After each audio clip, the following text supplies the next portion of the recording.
Hi, in this video I will prove this Quran, the FAUX version, is false and unreliable, and therefore the Islamic world is misguided and wrong for trusting it. In the process, I will be answering the following questions. Question number 1.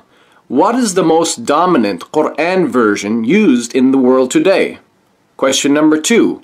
What are the conditions used to authenticate any version of the Quran? Question number 3. Who was FAUX? And question number 4, was FAUX an honest and trustworthy man? So let's begin. Question number 1, what is the most dominant Quran version used in the world today?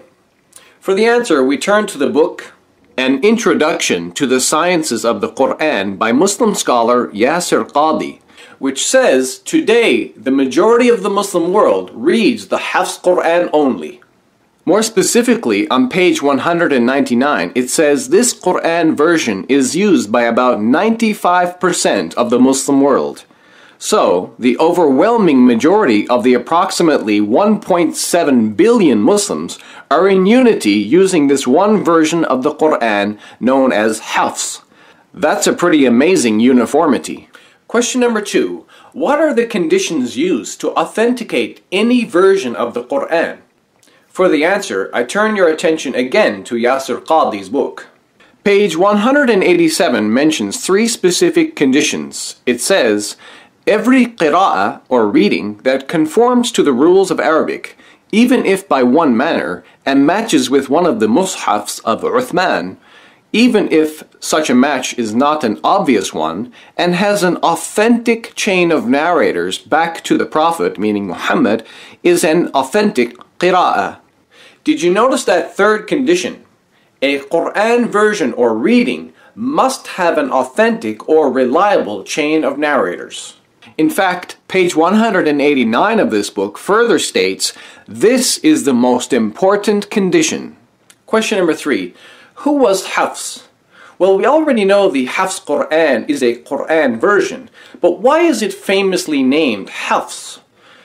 To answer that, I will simply show you the chain of narrators for this Quran version. As you see, I've underlined it for you in red. It says, رواية حفص بن سليمان بن المغيرة الأسدي الكوفي لقراءة عاصم بن أبي النجود الكوفي التابعي عن أبي عبد الرحمن عبد الله بن حبيب السلمي عن عثمان بن عفان وعلي بن أبي طالب وزيد bin Thabit wa Ubay ibn Ka'b عن النبي, which basically translates as the riwayah or transmission of FAUX ibn Sulaiman ibn al-Mughira al-Asadi al-Kufi of the qira'ah or reading of Asim ibn Abi al-Nujud al-Kufi from Abdul Rahman Abdullah ibn Habib al-Sulami from Uthman ibn Affan and Ali ibn Abi Talib and Zayd ibn Thabit and Ubay ibn Ka'b from the Prophet, meaning Muhammad.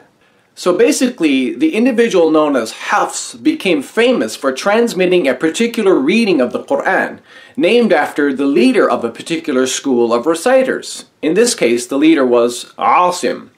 In fact, Yasir Qadhi informs us on page 196 of his book that FAUX was the most knowledgeable person of the qira'ah or reading of Asim.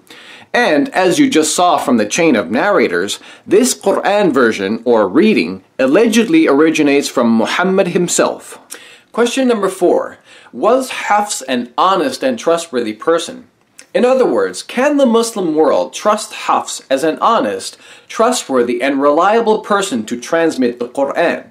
This is our most important question.